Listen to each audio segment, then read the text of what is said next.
Hi everyone, welcome along to Scrapping Scotland. I'm just going to do a very quick video here on scrapping out broadband routers or routers. I think I come across very often, very commonly. They are really easy to take apart, there's not a lot to them, but if you're into micro scrapping like I do a lot of micro scrapping, then it's a great source of gold pins, usually from kind of USB leads, the cables that go in the back, the little plugs that go in here. They are a really great source, as I say, of gold pins. Usually they're one-sided gold-plated pins, but if you do a lot of micro scrapping, these all add up, and they're really worth doing. They've commonly got a little button on them as well, and little buttons, as you'll know, have a little bit of silver in them as well. So we've got a couple of different types here. They're both EE routers. This one's a smaller one, and as I say, we'll get these open and we'll see what's inside them. For me, as I say, the real thing for these is really inside them there's only one board. You're not going to get a lot of metal out of here, so if you're doing metal scrapping and that's what you're focused on, then you're not going to get a lot of metal out of a router. It is mostly plastic, and as I say, inside you will have one board that will contain all your goodies. But I like to do micro scrapping. I do retain all the components and like to see what we can get out of them. So let's get this one open and see what we can find. Okay, so we've got all the screws out. It's just a case of now getting into the router itself.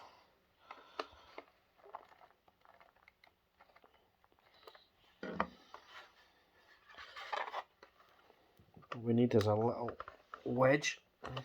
So what we'll do here is we'll take a little wedge from my screwdriver set. Screwdriver set actually is a fantastic little set, made by Chardon. Precision screwdriver set gives you lots of different little bits, as you can see, but it's actually really made for taking apart things like mobile phones and tablets, and it's a really great little thing. So it does have little wedges and things inside them. As you can see, here's little wedges, and that allows me to get into the side bits of these kind of units and crack them open. So let's see if we can do that here.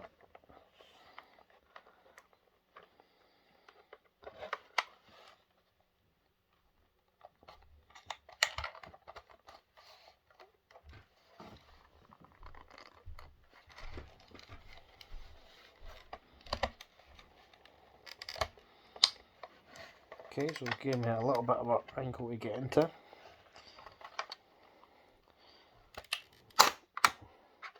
There we go, cracked one side of it. Crack the other side, and hopefully we can just wedge it open now. Well, I was taking one side off. That was slightly unexpected. We thought we'd have taken the whole thing off in one go. Let's see if I've got something a little bit more sturdy.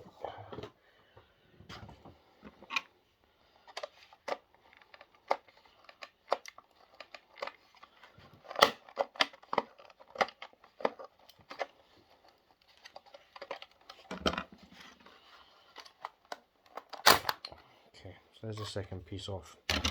Really shouldn't have been that difficult, but slightly more difficult than I thought it was going to be. So on this side of the board, you see there's not a lot. There's a couple of little capacitors over here. Monolithic capacitors, those are called. And this is really the back end of the board. So if we take this out now and flip it over, have a look at the other side of the board. This is more where the goodies are for us. So we do have a little piece of aluminium, a little aluminium heatsink. Try and flip that open. Okay. This will be going over one of our chips.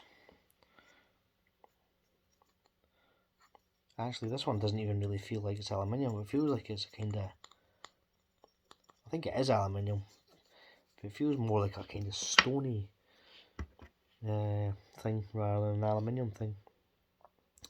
So, nice little chip there, little flat pack chip. And then you get into the items that have the gold pins. Okay, and they're all here. So there's a little crystal oscillator here. No real copper bearing items as far as I can see, apart from this item here. This item, if you break that open, that will have copper in it. Let me just break that open so you can see. And this is kind of the thing about micro scrapping as well. These little things, like you say, from up above, you can't really see what it is, just a little cube on a board. But when you take it off the board, you can see it's like a little transformer. Yeah, so we crack that open.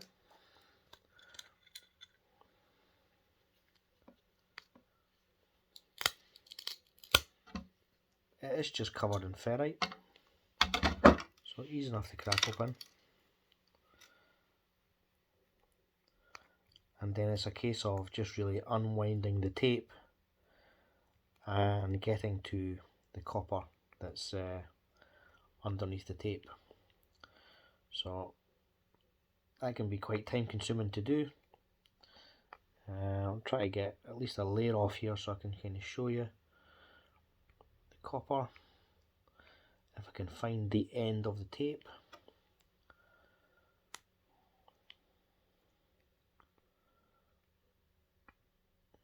Okay.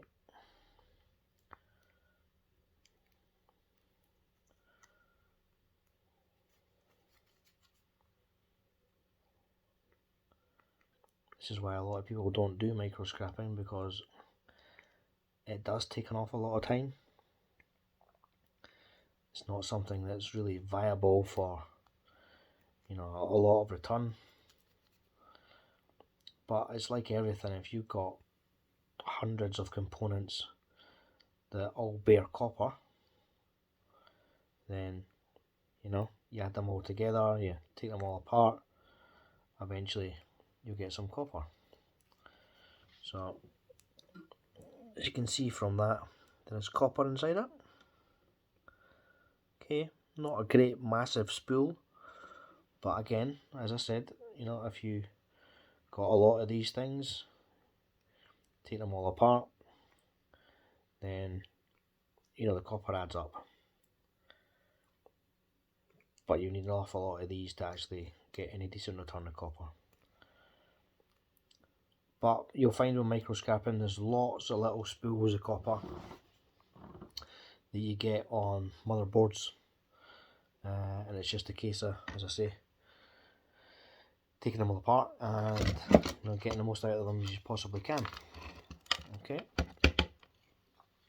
so that's the kind of copper element. There's a crystal oscillator that has a little bit of silver inside. I have seen videos online where people put them through nitric acid and get the silver out of them. Other people I've seen is break them open and take the internals out of them, because that's where the silver is. I've not actually tried to process any of them at all yet, so I'm not quite sure the best way I'll approach that. You've got your little switch here. That switch, as I say, in the middle has a little piece of silver. I'll get that out, I'll show you that as well.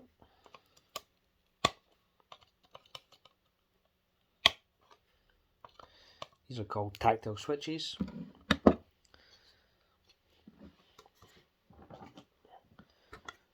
More effectively getting it out with my snips rather than the other set of pliers. You'll see here in the middle there is a little, it looks like it's copper, a little bit in the middle there, but it's not actually copper. They usually have a little covering over the actual switch itself.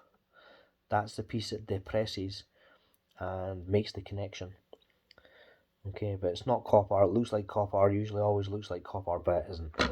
Okay, so if we knock that bit out, you can then see, it's not focusing very well, but that very centre, that little circular spot in the centre there, there's a little nub of silver on that. Okay, so you can see it better there. There's a little nub of silver right in the centre of that. And as I say, that is something that you can recover. Okay, again, another one of these things that you need hundreds of them. Stick them all in a pot of nitric and you can recover that silver. Okay. There's obviously a couple of other kind of partial capacitors here. They can be good for silver recovery as well. But what we are looking for on this one is the gold recovery. So it's about getting these off and getting the pins out of them. Okay, so we'll take this one off. Okay,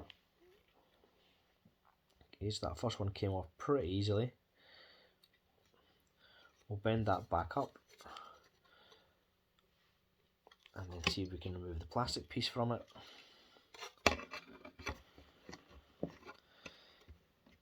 Sometimes the pins themselves are not completely gold all the way down the pin, it's only the top piece. So if you have a look at the pin here, so these are the pins here that we're looking at. There's gold on this side right here at the top, the bottom piece doesn't have any, and if we turn the pin over and look at this way, that's not gold plated on that side. So it's only one side's got the gold plating. Okay. With the other pins in here, they're most likely the same. The gold plating will be on one side. Again, maybe on both sides if you're lucky, but most commonly it's just on one side. So that's the board out of the bigger router. As I say, for micro scrapping, this is what we're after. Yeah, this isn't about metal recovery. This is about the small components and the precious metals that are contained within those small components. This is about precious metal recovery. And with precious metal recovery, it's all on micro scrapping. Okay, we're not really looking for copper here. We're not really looking for brass or aluminium. You will get pieces like that, as I say. You know, if you get, like say, the aluminium heatsink, you will get things like that. But this is all about recovery of precious metals. So that's the small one, the larger one, sorry. So we've still got the small one here to take apart, and we'll see what the difference is between taking apart a larger one and a smaller one. So the screw looks slightly bigger, so we'll swap out our little star head for a bigger one, and there's 4 screws holding the unit together. So we'll get them out.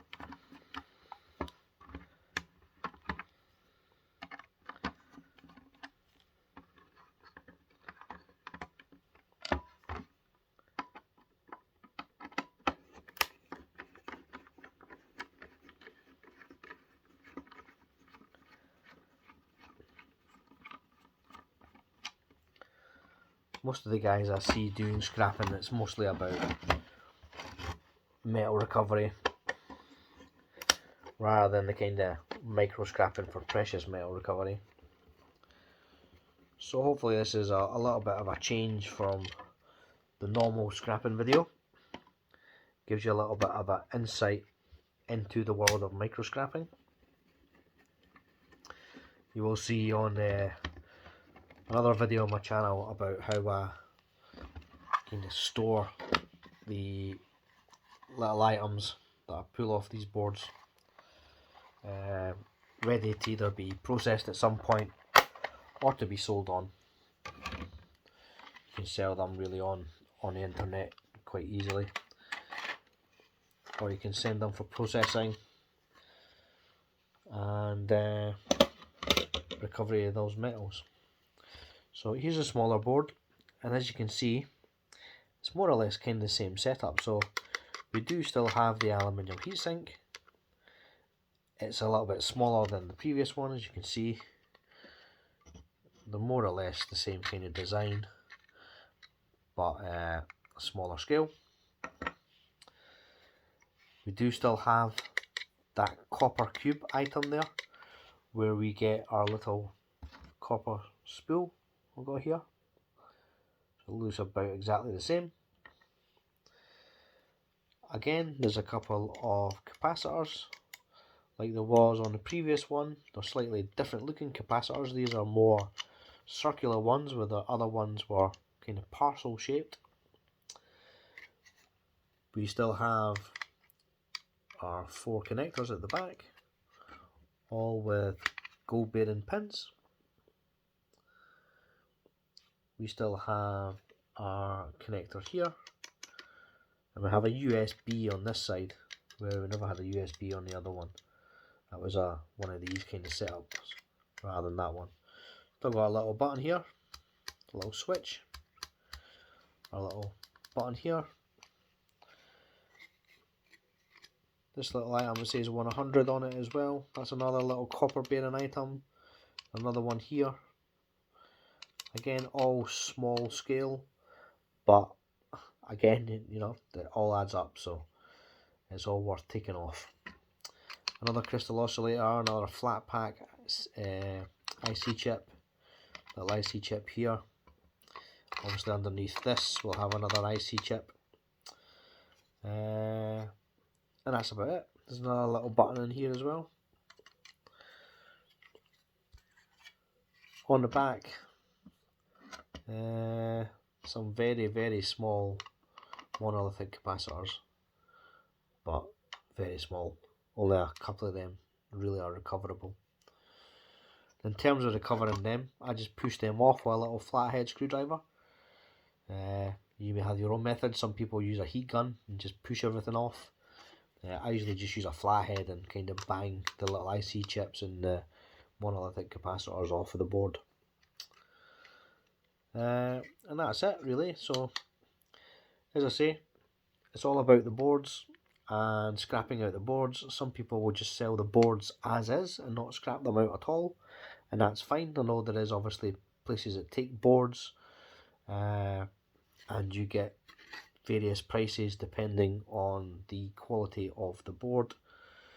As I say, I scrap them out. I take all the little chips off them, I take the crystal oscillators off, I take all the gold out of them, separate it all out, keep it all, and when that's, you know, I've got enough of it, I will process it in whatever way I see fit at the time. Either, as I say, try to process it myself for recovery, or sell it on for someone else to process.